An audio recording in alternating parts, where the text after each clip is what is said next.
Le 15 août 2025 restera gravé dans l'histoire sécuritaire du Niger et de toute la région du lac Tchad.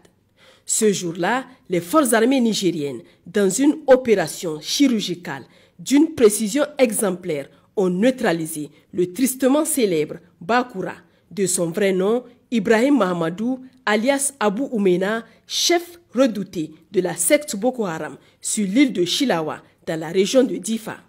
Originaire de Manguno, Abou Oumena, illettré et âgé d'une quarantaine d'années, avait exercé divers petits métiers avant de rejoindre Boko Haram il y a plus de 13 ans.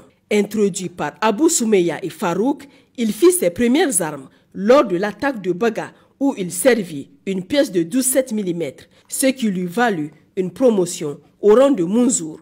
Mais après avoir été destitué pour avoir libéré des otages parmi lesquels figuraient ses proches et pour avoir refusé d'engager ses troupes, il fut rétrogradé comme simple askar. Ce fut le début d'une loyauté sans faille à Aboubacar Shekau, dont il devint l'un des lieutenants les plus fidèles. À la mort de Shekau en mai 2021, acculé par l'ISWAP, Abou Oumena s'imposa comme le chef suprême de la faction Jama'atu Ahli Sunna Lidawati wal Jihad, perpétuant les méthodes brutales de son mentor.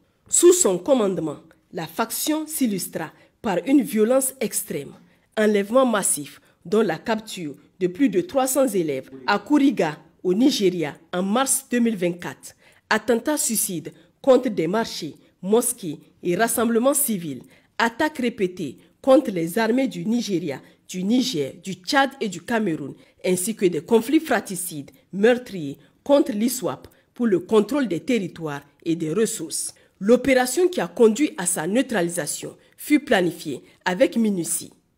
Pendant plusieurs semaines, nos services spécialisés ont suivi ces déplacements avec patience et discrétion, tenant compte de l'usage cynique qu'il faisait des populations civiles.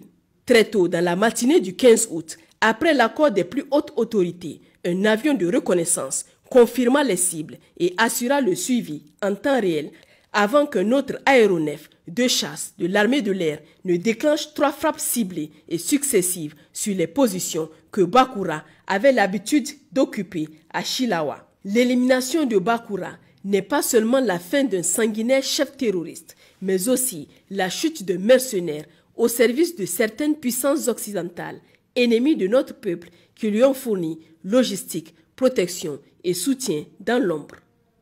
Vive le Niger! Vive les forces de défense et de sécurité, et que la mémoire des victimes du terrorisme nous guide vers une paix durable et une Afrique libérée de toute tutelle étrangère.